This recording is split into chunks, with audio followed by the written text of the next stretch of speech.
दोस्तों आप देख रहे हैं फोर्ट टीवी। इस वक्त हमारी मौजूदगी है प्रतापगढ़ न्यायालय में। यहाँ पर सीनियर अधिवक्ता हम इनसे जानने की कोशिश करेंगे कि आने वाले चुनाव में किस मुद्दे पर अधिवक्ता वोट कर रहा है और क्या मामला है। चूंकि यहाँ पर लगातार क्षत्रिय समाज को बदनाम करने की कोशिश स्थानीय लोग लगा रहे हैं, लेकिन सच्चाई क्या है हम उनसे जानने की कोशिश करेंगे। हमारे साथ सीनियर अधिवक्ता हैं और क्षत्रिय समाज से आते हैं, हम इनसे जानने की कोशिश करेंगे। सर सबसे पहले फोर्ट टीवी में आपका स्वागत। Thank you. जैसे कि चुनाव नजदीक आ रहा है, वही चीजें तरह तरह के आरोप प्रत्यारोप एक दूसरे पर लगा रहे हैं नेता, और इसको लेकर क्षत्रिय समाज क्या सोचता है। चूंकि अभी कल एक ऑडियो वायरल हुआ था जिसमें ये कहा गया कि राजवाड़ों के गढ़ में कोई तेली समाज का व्यक्ति सांसद नहीं बन सकता। इस पर क्या सोचते हैं? इस पर मैं यही कहना, जिसका स्टेटमेंट आप कोट कर रहे हैं संगल लाल जी का, हाँ, वीडियो वाला की मैंने नहीं देखा है, लेकिन अगर उन्होंने कहा है तो उनको ये कहने का कोई हक नहीं। इसलिए हक नहीं कि चाहे क्षत्रिय समाज के बिना सपोर्ट के क्या वो एक बार विधायक और एक बार सांसद हो गए। इसका मतलब कि क्षत्रिय समाज उनके साथ था, ठीक है, उसने वोट किया। अब उन्होंने किन परिस्थितियों में कह दिया, कैसे कह दिया, हाँ क्षत्रिय समाज नाराज है, बिल्कुल नाराज है। और क्षत्रिय समाज जो है इनको अब की बार वोट नहीं करेगा, क्योंकि क्षत्रिय समाज की पूछ किसी पार्टी में हो नहीं रही है। हर लोग दलित की राजनीति कर रहे हैं, हर लोग पिछड़ों की राजनीति कर रहे हैं, तो क्षत्रिय समाज किसी पार्टी के लिए रह ही नहीं गया। तो अपना अस्तित्व बचाने के लिए कुछ न कुछ तो क्षत्रिय समाज करेगा ही। तो अपने क्षेत्र के ही, अपने जनपद के ही एक बड़ा नाम है कुंडा बाबागंज, उनकी सीट मानी जाती है, काफी प्रभाव माना जाता है राजा भैया। चूंकि अभी तक ये कयास लगाया जा रहा था कि वो भाजपा को सपोर्ट करेंगे, लेकिन चुनाव नजदीक आते आते ऐसा कुछ दिखा नहीं और ये हो गया कि वो सपा के सपोर्ट में चले गए। इनको लेकर क्या सोचते हैं आप? देखिए, ये तो निर्विवाद रूप से सत्य है कि क्षत्रियों के कोई एक नेता यदि हैं प्रतापगढ़ जनपद में तो भगवान प्रताप राजा भैया है, और उनके अलावा कोई अपने आप को नेता नहीं कह सकता है।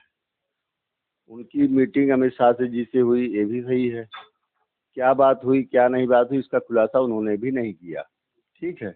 और वहाँ से आने के बाद एक बार उनका स्टेटमेंट आया कि जो चाहे जहाँ मतदान करे, लेकिन बाद में उनका झुकाव जो है सपा की तरफ हुआ और उनके कार्यकर्ताओं ने सपा को मतदान भी किया, ठीक है। तो इसका मतलब यही है कि भाई वो अपने दल को एक जो मान्यता देना चाहते थे वो रिस्पांस अमित शाह द्वारा नहीं दिया गया, सीधा सीधा बात है। जबकि सपा में भी सपा के मुखिया अखिलेश यादव जी ने उनको उन्हीं के गढ़ में आकर के उनके खिलाफ स्टेटमेंट दिया था ना। तो वो तो राजनीतिक उनकी अपनी वो है, अपना राजनीतिक कारण है जिसके कारण उन्होंने सपा को समर्थन दिया है। ये माना जा रहा है कि अनुप्रिया पटेल जो अपना दल की नेता हैं और मुखिया भी हैं उसकी, वो एक बयान दी थी, कहीं ना कहीं उसकी वजह से तो। देखिए, भले अनुप्रिया पटेल की दल बड़ा हो या एक क्या कहते हैं अपने आप को, लेकिन राजा भैया के आगे भी उनका कोई अस्तित्व नहीं। अनुप्रिया के जो सम्मान और जो क्या कहते हैं प्रसिद्धि राजा भैया के पास है वो अभी अनुप्रिया के पास नहीं है। वो अभी उनके सामने बहुत छोटी है, इसलिए हम उनके बारे में कुछ कहेंगे नहीं। तो जैसे कि आपने यहाँ प्रतापगढ़ जनपद की जो 2 सीटें थी, विधानसभा सीटें, वो कौशाम्बी में चली गई थी। बाकी जो यहाँ पर है उनका चुनाव 25 मई को होना है। ऐसे में यहाँ से समाजवादी पार्टी और गठबंधन के प्रत्याशी एसपी सिंह पटेल हैं, तो भाजपा के प्रत्याशी संगम लाल हैं। तो ऐसे में क्या सोचते हैं और मुद्दा क्या होगा अब की बार इस लोकसभा 39 प्रतापगढ़? अब की बार जो हमें समझ में आ रहा है, जो मुद्दा है केवल जाति समीकरण के आधार पे इलेक्शन हो रहा है, ठीक है। और जाति समीकरण के हिसाब से भी लोग मतदान कर रहे हैं। और जो भाजपा की कोर वोटर हैं वो तो भाजपा वोट करेंगे, वो कहीं नहीं जाएंगे, ठीक है। लेकिन जहाँ तक मुझे लगा कोर वोटर में जैसे एक बनिया वर्ग आता है, सवर्ण वर्ग इसका कोर वोटर कहा जाता है ना, जिसमें क्षत्रिय है, ब्राह्मण है, लाला है, ठीक है, और बनिया समाज है। तो ये दिन के कोर वोटर है। क्षत्रियों में है, क्योंकि क्षत्रियों को वो रिस्पांस नहीं मिला इसलिए क्षत्रिय तो इधर उधर हो रहा है। लेकिन और ब्राह्मण जो है, एक ब्राह्मण कैंडिडेट पाने के कारण हो रहा है, जो बसपा का कैंडिडेट आ गया है, तो इनका वोट खसक रहा है। कहीं ये देखा जाए गठबंधन के जो प्रत्याशी हैं वो भारी इनसे देखने में तो बिल्कुल अभी यही लग रहा है कि भाई गठबंधन के जो प्रत्याशी हैं वो मजबूत पड़ रहे हैं, और कुछ इनके इनके अपने वक्तव्य के कारण लोग टूट जा रहे हैं, इनके जो वोटर हैं। बाकी जो मोदी को वोट करना चाहते हो तो मोदी को वोट करेंगे चाहे जो है। कारण है लगातार जब से चुनाव पहले ही लिस्ट में इनका नाम आ गया था, उसके बाद प्रधानमंत्री, गृह मंत्री सहित कई बड़े नेता यहाँ पर प्रचार करने हैं, क्या उसका कुछ प्रभाव पड़ेगा? देखिए ऐसा है, इनका व्यक्तिगत जो उपलब्धि कुछ तो थी नहीं जिले में। एक बार विधायक रहे, एक बार सांसद रहे, इन्होंने व्यक्तिगत रूप से ना अपना कोई कार्यकर्ता बनाया, ना व्यक्तिगत रूप से कोई ऐसा कार्य किया कि लोग संगम लाल का नाम लें।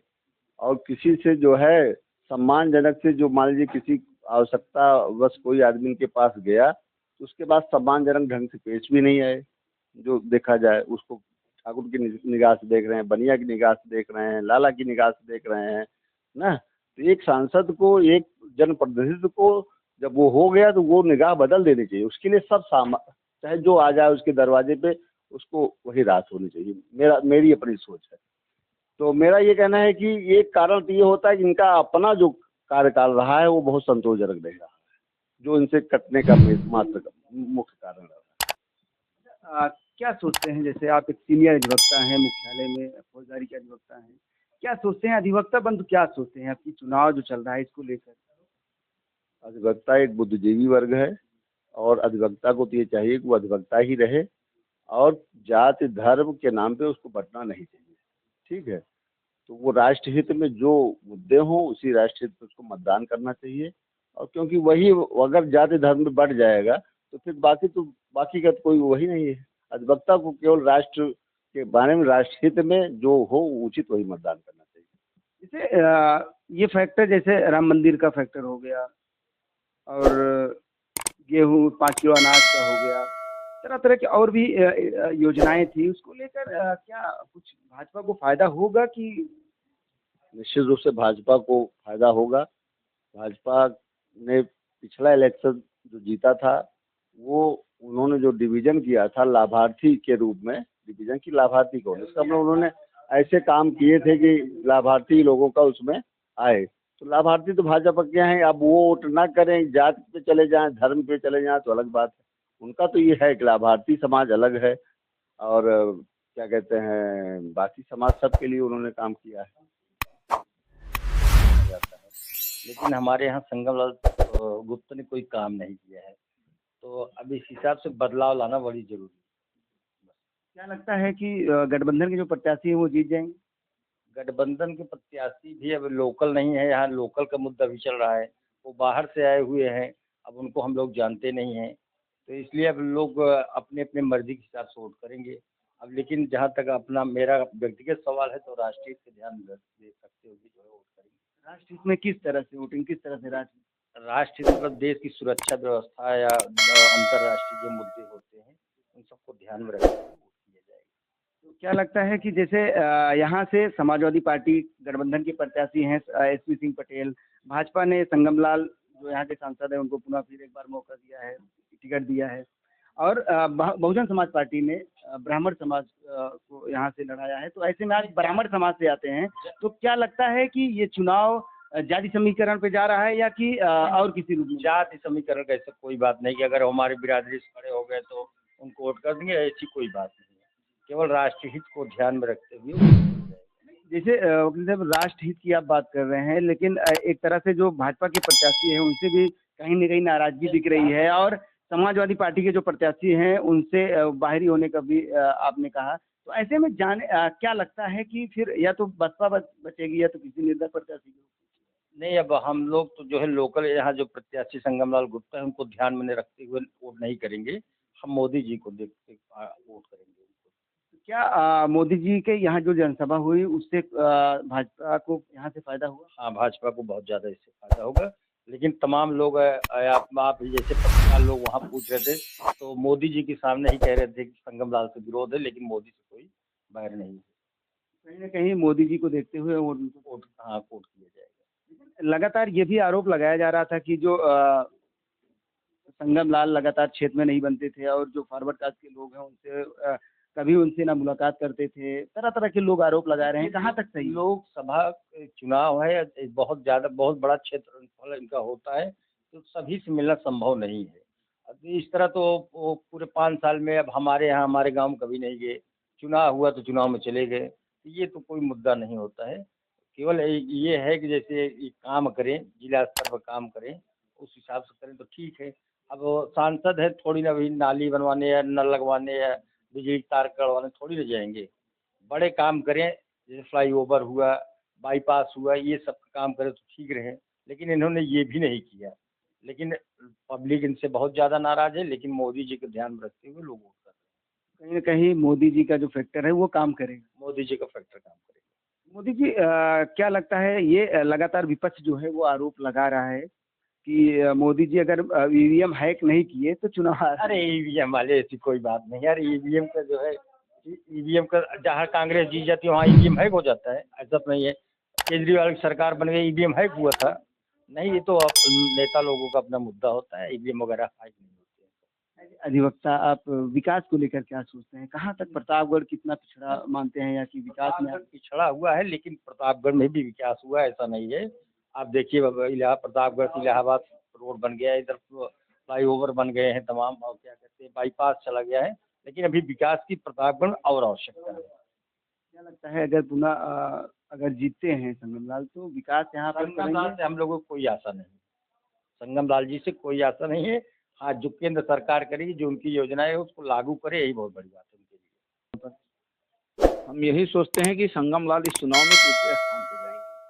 और जिस दिन संगम लाल का टिकट फाइनल हुआ था, हमने उसी दिन संगम लाल का विरोध किया था कि इस गंवार और मूर्ख सांसद को टिकट मिल गया। और ये दुर्भाग्य होगा मोदी जी का, ये बहुत बुरी तरह से हारेंगे, तीसरे स्थान पे जाएंगे, इसमें कोई संदेह ही नहीं है। इसका कारण क्या है? चूँकि इसके पहले भी वो सांसद रहे हैं, वो अच्छी खासी 1 लाख वोट से जीते थे। 1 लाख वोट से जीते थे संगम लाल, वो मोदी जी के और योगी जी के नाम पे जीते थे, अपने नाम पे नहीं जीते थे। व्यापार मंडल के लिए 80 लाख रुपए आया था, ये खा गए पूरा पैसा। ये विधायक थे, इनके राहत में हुए हैं, व्यापारियों ने इसका विरोध किया, फिर योगी जी मोदी जी के नाम पे ये सांसद हो गए, वो पैसा ये खा गए। ये कहते हैं कि मेरे सामने कोई आईएएस कोई पीसीएस नहीं बात कर सकता। तुम हाई स्कूल की परीक्षा नहीं पास कर पाए और बात करते हो आईएएस पीसीएस की। आप बताइए। वो सांसद रहे यहाँ पर काफ़ी। मोदी जी और योगी जी के नाम पे ना, अब उनको पता देगा कि 5वां पढ़ा आदमी जो है लपालप कैसे छत्रियों का विरोध कर रहा है। आप तो वो रटारट आप बोल दे रहे हैं, एकदम हो गया, अब इनको पता देगा। भाजपा के जो शीर्ष नेतृत्व है यहाँ पर लगातार वो प्रचार कर रहे हैं, उनके संपर्क में उनके सपोर्ट में आ रहे हैं, तो कहीं न कहीं उनको फ़ायदा मिलेगा कि नहीं मिलेगा? फायदा कोई नहीं मिलेगा। संगम लाल के समय में ही पहले का पास हुआ था, घोटिया मऊ का ओवरब्रिज बना, डेली के डेली खिसक जाता है वो। कितना एक्सीडेंट वहाँ पे हुआ, कोई देखने गया आज तक? अगर संगम लाल का हाल वही होगा, सांसदी के बाद ये प्रधानी लड़ेंगे। हमारे यहाँ के पूर्व सांसद हमारी क्षत्रिय समाज के हुआ करते थे, सीएन सिंह, सांसद होने के बाद वो प्रधानी लड़े, वही हाल संगम लाल का होगा। क्या लगता है ये जो भाजपा के कोर वोटर थे, वो वजह क्या थी जो खिसक के कहीं न कहीं गठबंधन की जो प्रत्याशी है उनके पास जा रहे हैं या कि बसपा के पास? भाई क्या करे, नाराज होके जाए कहाँ? क्षत्रियों को कोई पूछ नहीं रहा, ब्राह्मणों को कोई पूछ नहीं रहा, इसलिए संगम का हारना तय है। और अनुप्रिया ने आके बोल दिया कि यहाँ पे इनकी जागीर नहीं, ऐसा नहीं। अनुप्रिया खुद अपना चुनाव हार रही हैं, वो सोच रही थी कि बैकवर्डों की मैं ही नेता रहूंगी, इसलिए संगम लाल हार जाए तो मैं ही बैकवर्डों की नेता रहूंगी। अनुप्रिया खुद चाह रही कि संगम लाल चुनाव हार क्या जाए। लगता है राजा भैया के भाजपा का सपोर्ट न करने की वजह से क्या कौशाम्बी सीट, प्रतापगढ़ या और भी सीटों पर इसका प्रभाव दिखेगा? बता दें पत्रकार महोदय, संगम लाल, विनोद सोनकर या अनुप्रिया की वजह से प्रतापगढ़ को पहचान नहीं मिली। प्रतापगढ़ को अगर पहचान मिली है तो राजा भैया के नाते मिली है। हम लोग राजा भैया के नाम से, अगर बाहर भी कोई जाता है तो राजा भैया के नाम से जाने जाते हैं कि राजा भैया से आप कितनी दूर पे रहते हैं अगर आप प्रतापगढ़ के हैं। इसलिए संगम लाल का चुनाव हारना बहुत ही जरूरी है और तय हो गया है। संगम लाल तीसरे स्थान पे जा रहे हैं। ये आपके बात से लगा कोई पर्सनल नाराजगी या कि नाराजगी हमारी क्या होगी? हम अधिवक्ता हैं, हम पढ़े लिखे वर्ग से आते हैं, उनको गंवार आदमी के पीछे जाने की हमारी जरूरत क्या है? कहाँ जा रहे हैं? गठबंधन जा रहे हैं कि हम जो है अभी देखिए, ये सब बातें तो ओपनली नहीं कही जाती, लेकिन हालांकि हाँ मैं इतना कहूँगा, कहीं न कहीं बचाव कर रहे हैं? बचाव नहीं कर रहे। सपा नंबर 1 पे रहेगी, बसपा नंबर 2 पे रहेगी, संगम लाल नंबर 3 पे जाएंगे। और कितने भी नेता आ जाएं, कितने भी संगठन आ जाएं, लेकिन संगम लाल को कोई चुनाव जिता नहीं सकता। इसमें हियर इज नो डाउट, इसमें कोई संदेह नहीं। संगम लाल चुनाव हारे हैं। जब टिकट फाइनल हुआ तभी मैंने कहा था कि इस गंवार व्यक्ति को फिर से मिल गया गंवार सांसद को, इसलिए इसका चुनाव हारना तय है। और आप पढ़े लिखे वर्ग से आते हैं, एक गंवार सांसद के पीछे, पछुआ पढ़े आदमी के पीछे हमें आपको टालने की जरूरत नहीं है। क्षत्रिय वर्ग भी इनको सपोर्ट नहीं कर रहा है।